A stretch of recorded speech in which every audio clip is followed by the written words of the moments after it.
Le Seigneur, lui, le Seigneur, c'est notre chef. C'est notre maître. Et ça que je sais, que ça que j'ai compris dans la parole de Dieu, qu'il a donné une mission aux apôtres du Seigneur. Cette mission, c'est un ordre que Dieu a donné aux apôtres. C'est un ordre qu'il nous a donné pour le royaume de Dieu, de y aller prêcher à toutes les races. Amen. À toutes les races, parce que nous sommes la race de Dieu. Amen.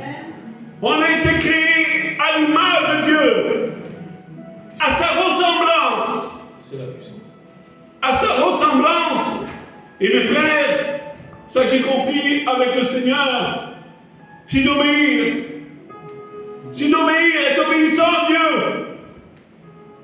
Et quand on est obéissant à Dieu, on peut voir que la main de Dieu agir dans nos vies, mes frères. Quand on est obéissant à Dieu, on peut voir que la main de Dieu qui t'accompagne avec toi. Même des fois que tu dis, Seigneur, je ne peux pas y aller là-bas, mais tu vas y aller. Amen, amen. Parce que Dieu va te ouvrir la porte. Parce que les portes qui sont fermées, Dieu les ouvre. Béni soit Dieu. Parce que rien n'est impossible au Seigneur Jésus. Rien n'est impossible au Seigneur Jésus-Christ. Le Seigneur est avec nous. Il protège son serviteur. Amen. Il le garde. Parce que mes frères, il faut comprendre une chose. Que là, écoutez bien, Corneille prie. Pourtant, lui, c'était pas un chrétien. Mais là, le Seigneur, il veut qu'il aille le salut, qu'il soit sauvé. L'ange est apparu.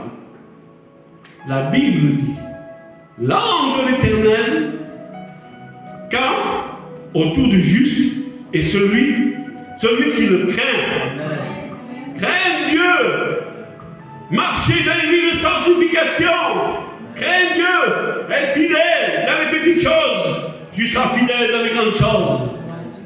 Crains Dieu, il y a un départ, mes frères, dans les petites choses. Et quand on est fidèle dans les petites choses, tu seras fidèle dans les grandes choses, et Dieu donne. Dieu donne. Dieu donne. On a un Seigneur qui donne. Écoutez, l'être humain sans Jésus, il est égoïste. L'être humain sans Jésus-Christ, il est égoïste, méchant. L'être humain sans Jésus-Christ, on s'en fout de son prochain.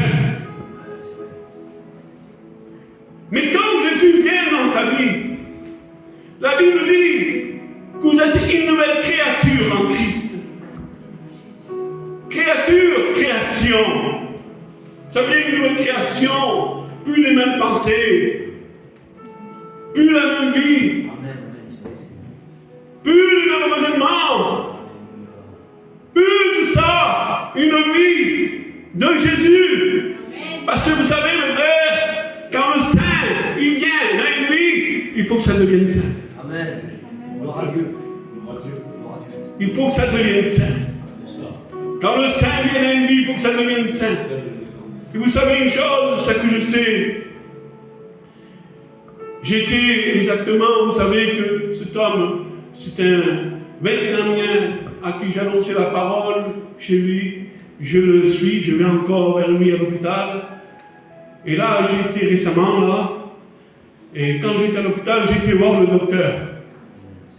J'étais voir le docteur directement. J'ai dit, qu'est-ce qui est pour Patrick? Et il me dit, voilà, on ne peut plus rien faire pour Patrick. Parce qu'il y a tout qui ne va plus. J'ai dit, qu'est-ce qui ne va pas? Il m'a dit, il a de l'eau dans les poumons, on essaie de les retirer, il a les reins qui ne fonctionnent plus. Il a du diabète, il a le cœur très faible. Il a des ulcères aux jambes, il a de l'eau dans les jambes. Il a dit, on ne peut plus rien faire pour lui. Je suis d'accord. D'accord. Parce qu'il n'a pas de famille. La femme l'a abandonné. Les enfants l'ont abandonné. Il est seul dans son lit. Mais le Seigneur m'a envoyé vers cet homme. Parce que Dieu a mis son cœur à cet homme. J'ai rentré dans cette maison. Et j'ai prié le Seigneur. Et cet homme a accepté Jésus. Et cet homme, je m'en vais le voir, il est à l'hôpital. Et là, j'ai tapé à la porte. Je tape à la porte. Je rouvre la porte. Il était assis. Il était assis. Et quand il me voit, il reste choqué comme ça. J'avance vers lui. Il ne m'a jamais dit ça. C'est la première fois. Il dit, assis-toi. Prends une chaise. Je prends une chaise, mais c'est près de lui. Il me dit, écoute, quand tu es rentré, je sens une présence sur toi. Amen. Il dit, je sens en travers toi Dieu. Alléluia. Je sens Dieu à travers toi. Il me dit, tu dégages un parfum. Je vous dis mot pour mot. Tu dégages un parfum. Amen. Il dit, ça que je suis en train de ressentir maintenant, je ne l'ai jamais ressenti dans ma vie. Je n'ai jamais senti. J'ai dit, j'étais dans les églises catholiques. J'ai rien ressenti tout ça. Je ressens la présence de Dieu à travers toi.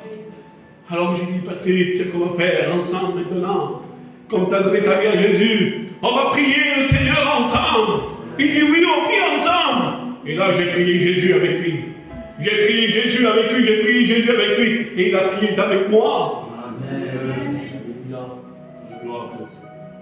Et alors cet homme, heureux, il n'est plus tout seul. Il n'est plus tout seul. Ses enfants l'ont abandonné. Sa femme l'a abandonné. Mais le Christ, il est là avec lui pour l'éternité. Amen. Et mes frères, je vous dis, il ne peut pas avoir plus qu'avoir Jésus dans sa vie. Amen. Parce que quand tu es dans ton lit de mort, quand tu es dans ton lit de mort, que tu es face à la mort, quand tu es face à la mort, il n'y a que Jésus que tu peux être, tu ne t'abandonneras jamais et tu vivras avec l'éternité, avec Jésus, parce que la mort n'existe pas en Jésus-Christ. Amen. La mort existe pour celui qui refuse la grâce de Jésus. La mort, elle existe pour celui qui refuse la grâce de Jésus-Christ. Parce que le Seigneur, il est venu pour sauver. Il n'est pas venu pour juger le monde. Amen. Mais il est venu pour sauver sa créature. Mais sa créature, mes frères, il faut qu'elle obéisse. Amen. Sa créature, il ne faut pas que son cœur, il ne faut pas